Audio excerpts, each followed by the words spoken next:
তো আজকে আমি তোমাদের পড়াবো সিলিন্ডার। দেখো, সিলিন্ডার করতে গেলে আমাদের সূত্রগুলো একটু আগে জানতে হবে। তো আমরা দেখি একটা সিলিন্ডার কীরকম হয়। ধরো একটা বৃত্ত আছে, এগুলো একটা বৃত্ত।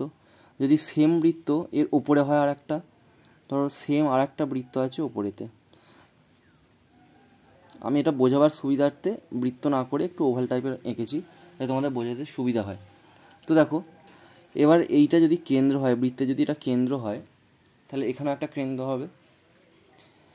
এবং এইটা যদি কেন্দ্র হয়, তাহলে এখান থেকে যে কোনো একটা বাহু যদি আমি বৃত্তের পরিধি পর্যন্ত টানি, তাহলে সেটাকে আমরা বলতে পারি কি রেডিয়াস বা বৃত্তের ব্যাসার্ধ বলতে পারি, তাই তো। এবার দেখো, ঠিক তাহলে এখানেও সেম একটা পাবো, বৃত্তের ব্যাসার্ধ পাবো। এবার বৃত্তের ব্যাসার্ধ কী করে পাই না, এইখান থেকে যদি আমরা পরিধি থেকে আরেকটা দিকে যদি আমরা একটা সরলরেখা টানি কেন্দ্রের ওপর দিয়ে, তাহলে এই গোটাটা হয় ব্যাস, এবং তাকে 2 দিয়ে ভাগ করলে আমরা ব্যাসার্ধ পাই। ব্যাসের যদি আমরা বলি ইংরাজি, সেটা হচ্ছে ডায়ামিটার, এবং ব্যাসার্ধ হচ্ছে রেডিয়াস। ধরো এখান থেকে আমি এখানে একটা মাপ করলাম, এটা হলো 6 সেমি। তাহলে আমি যদি বলি এটার ব্যাস হচ্ছে 6 সেমি, তাহলে ব্যাস যুক্ত অর্ধ ব্যাসার্ধ, তাহলে রেডিয়াসটা হয়ে যাবে কত, সেটা 3 সেমি। এইটুকু বুঝতে পারা গেল। এবার আমি চোংটোং এসব ছেড়ে দিচ্ছি। ধরে নাও এইটা একটা বৃত্ত, এর পরিধি আমার জানতে চেয়েছে।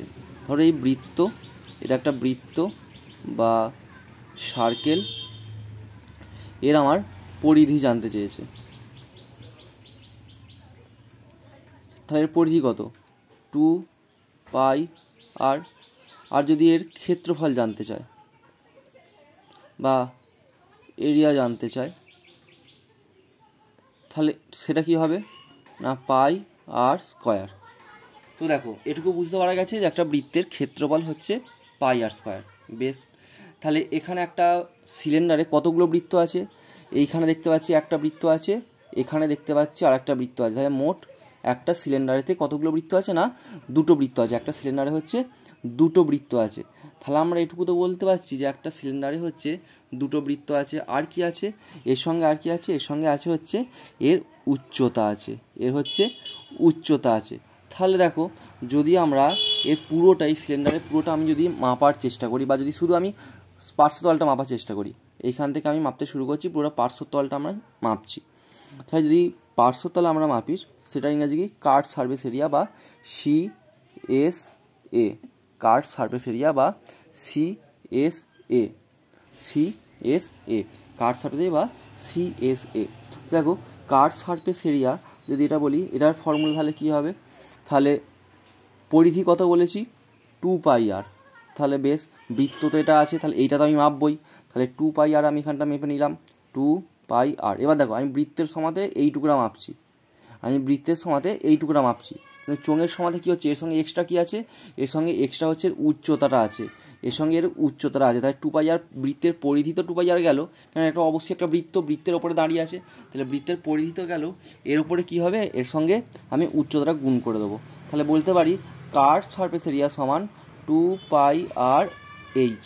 এটা আমরা বলতে পারছি কার্ভ সারফেস এরিয়া সমান 2 পাই আর এইচ। আমরা কিন্তু বৃত্ত থেকে এটা বার করে ফেললাম, খালি বৃত্তের সঙ্গে এক্সট্রা কী আছে না, এটা হচ্ছে উচ্চতাটা আছে, এর হচ্ছে উচ্চতা আছে, এই জন্য কী হলো 2 পাই আর এইচ। এবার দেখো, এবার যদি আমি সমগ্র তলের ক্ষেত্রফল বার করি, সমগ্র তলের ক্ষেত্রফল টোটাল সারফেস এরিয়া বা সমগ্র তলের ক্ষেত্রফল।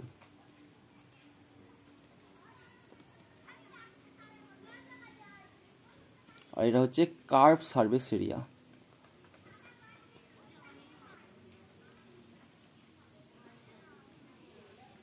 বা পার্শ্বতলের ক্ষেত্রফল।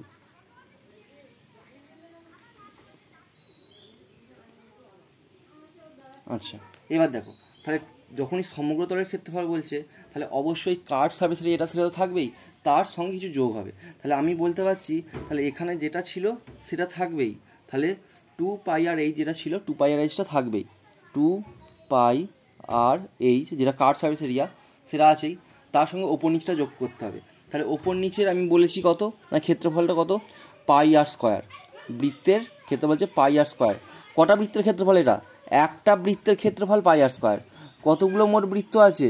মোট বৃত্ত আছে কতগুলো? দুটো বৃত্ত আছে। মোট বৃত্ত আছে কতগুলো? দুটো বৃত্ত আছে। তাহলে দুটো বৃত্তর ক্ষেত্রফল কত? তাহলে 2πr স্কোয়ার। তাহলে 2πrh ইন্টু 2πr স্কোয়ার। তাহলে এটা গেল কি? এটা গেল হচ্ছে যে আমার সমগ্র তলের ক্ষেত্রফল। এখান থেকে আমি যদি কমন নিয়ে নিই আর একটু সোজা হয়ে যাবে। 2πr যদি আমি কমন নিয়ে নিই, 2πr যদি কমন নিয়ে নিই, আর 2πr কমন নিলে এখানে পড়ে থাকবে কি? এইচ। এখানে পড়ে থাকছে এইচ। এখানে 2πr কমন নিলে কী পড়ে থাকবে? একটা আর পড়ে থাকবে। আর স্কোয়ার ছিল, একটা আর পড়ে থাকবে। তাহলে কী পড়ে এইচ প্লাস আর। এইচ প্লাস আর হচ্ছে আমার পড়ে থাকছে, তাই তো? তাহলে দেখতে পাচ্ছি আমরা দেখতে পাচ্ছি যে এখানে আমাদের পড়ে থাকছে হচ্ছে 2πr আর এইচ প্লাস আর। এটা হচ্ছে আমাদের টোটাল সারফেস এরিয়া বা সমগ্র তলের ক্ষেত্রফল আমরা এখানে পেলাম। এবার আমরা যদি দেখি যে এর আয়তন কী হবে, তাহলে এর আয়তন কী হবে? আয়তন বা ভলিউম। আয়তন কী হবে? তাহলে পাই আর স্কোয়ার তো ছিলই, পাই আর স্কোয়ার, এটা হচ্ছে ক্ষেত্রফল। দেখো আমি কিন্তু বৃত্তের ফর্মুলাগুলোকেই কাজে লাগাচ্ছি, সবকটা বৃত্তের ফর্মুলাকে কাজে লাগিয়ে কিন্তু আমি চোঙটা করছি। তাহলে পাই আর স্কোয়ার এর সঙ্গে কী গুণ হবে? এর সঙ্গে হচ্ছে গুণ হবে এর উচ্চতা খালি এক্সট্রা আছে, তাহলে পাই আর স্কোয়ার এইচ। এইটুকু আমাদের করতে হবে। এবার যদি আমরা দেখি যে আরেকটা আমাদের এখান থেকে একটু জানবো যে আমাদের এটা দেয়, এটা আমাদের করতে সুবিধা হবে, আমরা একটু জেনে রাখবো যেটা হচ্ছে CSA আর TSA, কার্ভ সারফেস এরিয়া আর টোটাল সারফেস এরিয়ার হচ্ছে রেশিও। এই রেশিওটা আমরা একটু মনে রাখবো। দেখো রেশিওটা কী করে হচ্ছে আমি একটু বলে দিই, তাহলে আমাদের মনে রাখতে সুবিধা হবে। এইটার রেশিওটা হচ্ছে H/H প্লাস আর। এবার কেন হচ্ছে একটু দেখবো। দেখো কার্ভ সারফেস এরিয়ার ফর্মুলা আমরা কী বলেছি? 2πr h। আর টোটাল সারফেস এরিয়ার ফর্মুলা কী বলেছি? 2πr h প্লাস আর। তাহলে 2πr তাহলে উপরে কী পড়ে রইলো? এইচ, নিচে রইলো এইচ প্লাস আর।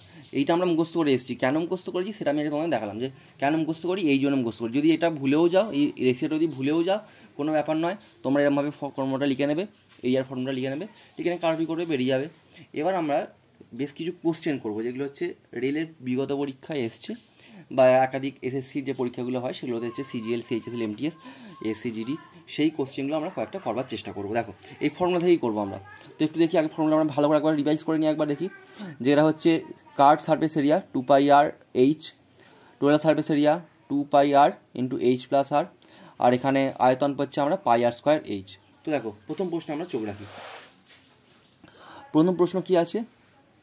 প্রথম প্রশ্ন আছে আমাদের হচ্ছে যে এনডিসিতে এসছে যে CBT 2 এর কোশ্চেন 15/6/2022 শিফট 2। কী কোশ্চেনটা আছে? কোশ্চেনটা আছে the some of the radius